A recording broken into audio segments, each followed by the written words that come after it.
দাব্বাতুল আরদ, জমিন থেকে একটা অদ্ভুত প্রাণী বের হবে যে মানুষের সাথে কথাবার্তা বলবে। এটা হাদিসে আছে কিন্তু। তো আমরা এখন নিঃসন্দেহে 90% মানুষ বিশ্বাস করবে না, এবং যারা একটু বেশি চেতনাধারী তারা বলবে যে মোল্লা মুন্সিদের কথা শোনো, প্রাণী বলে আবার কথা বলবে। কিন্তু হ্যাঁ, এই কথাটাই যদি নাসা বলে, যে হ্যাঁ একটা প্রাণী আছে পৃথিবীর গভীরে, সে অচিরেই বের হবে এবং কথা বলবে, দেখবেন সবাই বিশ্বাস করছে। দেখেন চিন্তাগত শিরক, চিন্তাগত শিরকটা দেখেন। যখন আমরা ওইসব মিডিয়া থেকে কোনো কথা আসে, আমরা নিশ্চিন্তে নির্দ্বিধায় বিশ্বাস করি। আল্লাহ পাক হাদিসে বলছেন, নবী হাদিসে বলছেন, দাব্বাতুল আরদ বের হবে, মানুষের সাথে কথাবার্তা বলবে। মানুষ বিশ্বাস করতে চায় না। আর কি ধোঁয়া, এই ধোঁয়ায় আকাশ ছেয়ে যাবে, ধোঁয়া দিয়ে আকাশ ছেয়ে যাবে।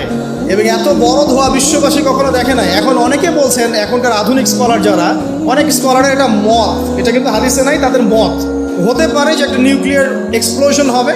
সারা ওয়ার্ল্ড তো এখন নিউক্লিয়ার যুদ্ধের সামনে দাঁড়িয়ে আছে, তখন হয়তো বা ধোঁয়ায় পুরো বিশ্ব ছেয়ে যেতে পারে। এটা তাদের মত, এটা হতেও পারে, নাও হতে পারে।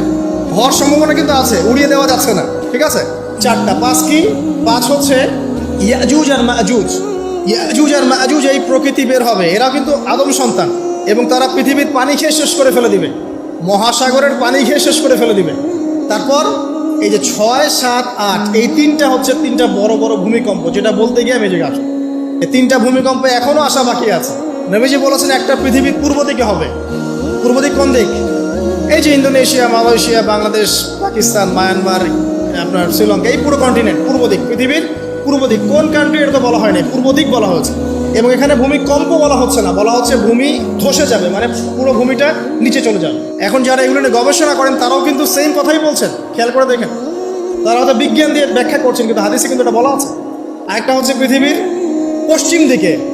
আর পশ্চিম দিকে কেন হবে জানেন? সমকামিতার কারণে, সুদের কারণে, জেনার কারণে, পর্নোগ্রাফির কারণে, এবং সারা বিশ্বকে তারা যে জুলুমটা করছে, এই জুলুমের প্রতিফল হিসেবে আল্লাহ পাক ঘোষিত।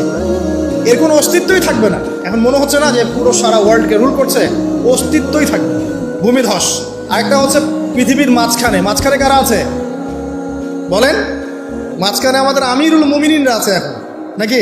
যারা গান বাজনাকে উন্মুক্ত করে দিচ্ছে, যারা পর্দার শিথিলতা নিয়ে আসছে, হ্যাঁ, যারা ইসরায়েলের সাথে আতাত করছে, এরা আছে, আমিরুল মুমিনিনরা আছে। তো সেখানেও একটা ফিতনা অপেক্ষা করতে থাকেন। তো এই কথাটা বলতে গিয়ে আমি এখানে এসেছি। পৃথিবীতে কিন্তু এখনও 3টা বড় বড় ভূমিকম্প বাকি আছে। আর সর্বশেষ আলামত হচ্ছে ইয়েমেন থেকে একটা আগুন বের হবে, বিশাল আগুন। এই আগুনটা মানব জাতিকে হাসরের মাঠের দিকে তাড়িয়ে নিয়ে যাবে। এই 10টা আলামত না আসা পর্যন্ত কিয়ামত হবে না। অতএব আপনি এখন রিল্যাক্সে নাকে তেল দিয়ে ঘুমান, নাকি ভাই? এই 10টা আলামত না আসা পর্যন্ত কিয়ামত হচ্ছে না। তবে এই 10টা আলামত আসার পটভূমি কিন্তু তৈরি হয়ে যাচ্ছে, এটা আমাদের খেয়াল করতে হবে। আচ্ছা।